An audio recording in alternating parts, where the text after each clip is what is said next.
Bom, agora eu queria chamar Carolina Monteiro, que é gerente de Customer Experience Strategy da Amil, para os íntimos Carol, tá? Bom dia a todos.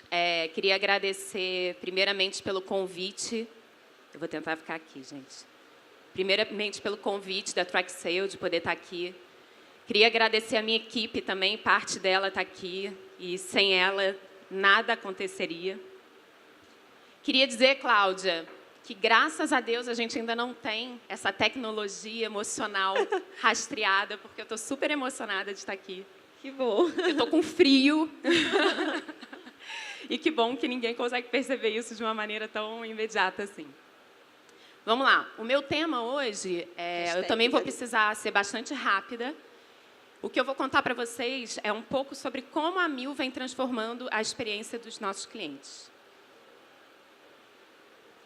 Bom, para começar, cultura é o princípio de tudo. A gente acredita nisso, a gente sabe que lideranças precisam ser inspiradas pela cultura e os colaboradores têm que estar muito engajados na cultura também.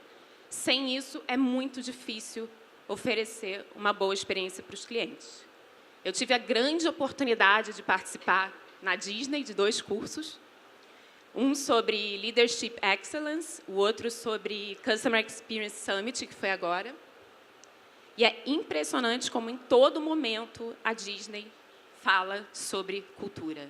Aquela mágica toda que a gente vê é por conta da cultura. E é um dado muito interessante, né?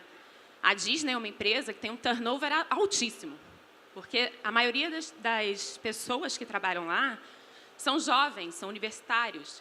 Então, você conseguir estabelecer uma cultura dentro de uma empresa com turnover tão alto é um case que a gente precisa se mirar e que a gente, na Amil, também, diariamente, tenta estabelecer de forma bastante contundente. Bom, o principal elemento que está transformando a experiência dos nossos clientes hoje na Amil é o NPS.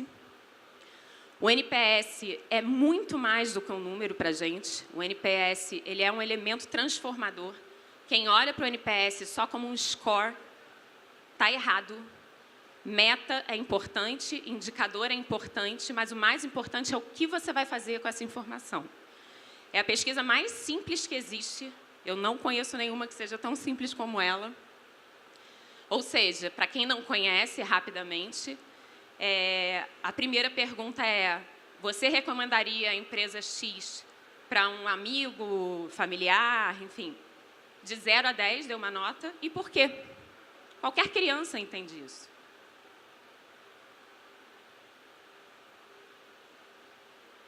Bom, a nossa história com a NPS ela começou em 2014. A gente aplicou uma pesquisa uma vez por ano. Foi uma pesquisa feita por telefone. A gente não considera tanto essa pesquisa como um marco dentro da empresa, porque ela ainda não estava dentro das melhores práticas. Em seguida, a gente começou a aplicar, sim, nas melhores práticas, o NPS trimestral por e-mail, via uma ferramenta própria nossa do marketing. Isso também é importante dizer, a nossa área de Customer Experience na Amil, ela é ligada ao marketing. Eu sei que tem muitas áreas que são ligadas a Customer Service, mas no nosso caso é ao marketing. E foi quando a gente começou a trabalhar também com o Net Promoter System, entendendo que o NPS é muito mais do que um número, e sim um sistema de melhoria contínua. Em 2016, a gente contratou a TrackSale para fazer as pesquisas para a gente, porque a gente começou a entender que fazer a pesquisa internamente com a nossa ferramenta própria não nos tornava isentos perante a empresa. Então, era muito mais importante que a gente realmente tivesse um terceiro nos apoiando para que a gente pudesse ficar bastante neutro em qualquer resultado que fosse publicado. Importante dizer que também a contratação da TrackSale, não só porque eles nos convidou, eles são os realizadores do evento, enfim. A contratação fez uma grande diferença para a gente, porque a gente começou a ter o NPS em tempo real. A gente começou a fazer o close the loop em tempo real. Isso foi muito, muito diferenciador para a gente. Antes a gente coletava os dados, a gente não fazia o close the loop, e agora a gente tem a possibilidade de fazer tudo isso. A gente começou também a aplicar treinamentos dentro da empresa para os colaboradores, algumas palestras para que as pessoas pudessem entender o que é NPS, apesar de muito simples. É algo ainda, há 2 anos atrás, principalmente, muito novo no Brasil. A gente começou também a aplicar o NPS anualmente para prestador, broker e gestor de RH. E por que a gente também está fazendo o NPS desses públicos, né? Porque a gente não pode olhar só para o cliente, a gente tem que olhar para todos os nossos stakeholders. Quando a gente fala de jornada do cliente, todos esses stakeholders estão envolvidos, então ouvi-los também é muito importante. E também contratamos pela primeira vez uma pesquisa de NPS dos competidores. Essa pesquisa foi realizada por um instituto brasileiro e compilada por um instituto americano, que é o mesmo que faz a pesquisa do UHG, que é a empresa que comprou a Amil há 5 anos. Então, para a gente conseguir ficar alinhado, a gente compila tudo lá. Essa pesquisa foi fundamental para a gente. Primeiro porque ela possibilitou, esse ano, que a gente trabalhe muito fortemente nos nossos drivers. Até então, a gente tinha drivers que eram estabelecidos pela gente. A gente teve um trabalho imenso de imaginar assim, poxa, quais são os drivers que regem a recomendação do nosso cliente, né? Até a minha equipe está aqui para não me deixar mentir.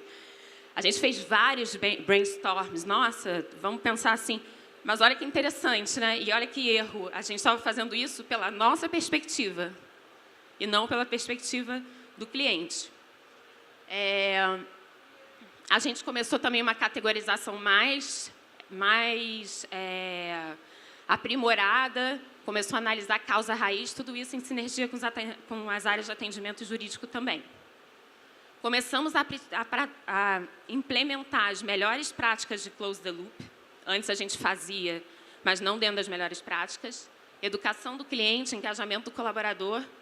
E estamos trabalhando também no NPS Economics. Então, o que é esse Net Promoter System que a gente está trabalhando atualmente, né? O primeiro pilar dele é ouvir o cliente. O segundo é interpretar esses dados. O terceiro é o que eu vou fazer com esses dados? Vamos agir em cima deles. Vamos criar plano de ação. E o quarto é o monitoramento contínuo. Então, como vocês podem ver, é um ciclo de melhoria contínua. Ele nunca vai acabar. A não ser que a gente atinja 100% de satisfação, e mesmo se atingir, você tem que sustentar, e é muito difícil para qualquer empresa ser 100% excelente. Falando de ouvir, a gente, ano passado, no início do ano, fez o mapeamento da jornada do cliente, como a Cláudia falou, não foi um mapa de processo, a gente realmente investiu em ouvir o que o cliente estava achando da gente, na perspectiva dele. E também começamos a aplicar o Close the Loop de uma forma muito bem estruturada. E o Close the Loop, para quem não sabe, ele tem 2 esferas, né? Ele tem o Inner Loop, que é o ciclo interno, que é justamente quando você dá o feedback para o cliente. No nosso caso, por exemplo, a gente hoje consegue dar feedback para 100% dos detratores de todas as nossas linhas de produto. A gente tem 4 linhas. E 100% de feedback para os promotores e passivos das 3 linhas que não têm a quantidade de clientes tão representativa. Hoje, a gente tem no total 6 milhões de clientes. Então, claro que nem todos respondem à pesquisa, mas tem um número muito significativo. E o Outer Loop, que é justamente o que eu vou fazer com essa informação, né? Aí é o ciclo externo.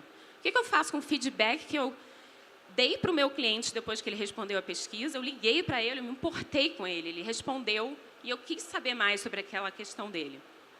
O que eu vou fazer com essa informação e todos os dados que eu coletei na pesquisa?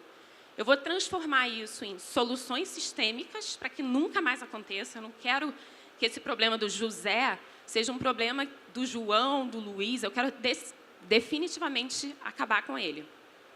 E também ter a oportunidade da gente gerar inovação. Falando em inovação, a gente tem duas ações que estão em andamento. A primeira é uma ação anual, a gente já está no 3º ano. é um desafio colaborativo. Existe uma ferramenta dentro da empresa, dentro da intranet, que todos os colaboradores podem colocar as suas ideias sobre como melhorar a nossa empresa. Antigamente, ganhava quem tinha a melhor ideia. Agora, ganha quem colabora mais com a ideia do outro. Então, a ideia é que a ideia seja cada vez mais refinada e que todos possam realmente contribuir. E também a outra iniciativa bastante recente é o Meetup Startup. A gente tem chamado startups para fazer um pitch. Todas aquelas que têm algum projeto relacionado à melhoria do sistema de saúde, a gente convida para fazer um pitch. As melhores estão sendo selecionadas para virar parceiro de negócio nosso. Sobre interpretação dos dados, esse também foi um grande avanço que a gente fez. Antigamente, a gente tinha diversos planos de ação espalhados pela empresa. Então, por exemplo, quando tinha uma reclamação da ANS, virava plano de ação para as áreas. Reclamação de jurídico, litígio, plano de ação das áreas. NPS, os detratores, plano de ação das áreas. O que a gente fez? A gente convergiu tudo numa matriz de prioridade que leva em consideração todo o impacto que esses 3 motivos têm dentro da experiência do meu cliente e a quantidade de ocorrência. Com isso, eu consigo priorizar. E isso foi bem falado aqui o tempo inteiro. A gente acabou com tudo espalhado na empresa e realmente consegue saber que, por exemplo, na prioridade 0, é aquela que a gente chama de ciência. Vamos agir logo, que se a gente agir logo, a gente melhora a experiência. Falando em agir, a gente tem 2 comitês hoje na empresa. O primeiro é o operacional, que é formado por gerentes de todas as áreas. Eles pegam esses dados, por exemplo, da nossa matriz de prioridades e transformam isso em planos de ação, em tomada de decisão. A grande vantagem desse comitê foi, acho que o principal benefício desse comitê foi a quebra de silos entre a empresa. Cada um trabalhava pensando em si mesmo e agora a gente trabalha pensando no cliente. E o outro comitê, que é o comitê do cliente, é um comitê mensal formado pelas lideranças, diretores da empresa, que tomam as decisões estratégicas dentro dos planos de ação. Bom, fruto também dessa matriz de prioridade, a gente pôde perceber que em todas as linhas de produto, o principal problema que o cliente sempre apontava é que ele não entendia o que ele contratou. Porque o sistema de saúde é um sistema muito complexo. Então, o que a gente fez? Estou aqui com a minha super parceirona, que é responsável por esse projeto. A gente criou um projeto chamado Amil Simplifica, onde a gente explica um pouco sobre os nossos serviços, para que ele possa saber tudo que tem disponível, e sobre o sistema de saúde. Eu queria pedir para passar o primeiro vídeo, por favor. É mais fácil na Amil. Olá, tudo bem? Sabemos que o dia a dia está bastante corrido e por isso resolvemos dar aquelas dicas. Vamos lá? Pagamento de boleto. Às vezes o pagamento não é feito no prazo certinho, né? Ou porque esquecemos a data, ou porque o boleto não chegou, ou até mesmo porque o papel se perdeu no fundo de uma gaveta. Mas para evitarmos o cancelamento ou a suspensão do atendimento devido ao não pagamento, temos uma dica super fácil. O débito automático é a forma mais segura e cômoda de pagarmos dentro do prazo. Com ele, a gente não se preocupa com nada. E é muito fácil se cadastrar. É só entrar no site da Amil, fazer o seu login, clicar em débito automático e preencher os dados pessoais. Alguns bancos precisam de uma prévia autorização. Verifique se isso é necessário e pronto. Viu? É mais fácil na Amil. Amil, uma vida de saúde para você. Gente, eu não vou passar o segundo vídeo por conta do tempo, que eu já estou estourando aqui, a Cláudia vai me matar. Mas vocês podem entrar no nosso canal do YouTube, se cadastrar, se inscrever lá, e vocês vão ver todos os vídeos, estão bem bacanas. Bom, na parte de engajamento do colaborador, hoje dentro da intranet a gente tem uma área específica sobre o cliente no centro de tudo, onde a gente explica tudo sobre NPS, vídeos de clientes, etc. Na parte de monitoramento, que é o último pilar do Net Promoter System, a gente tem um playbook que é divulgado mundialmente, para todos os países que têm operação do HG, né?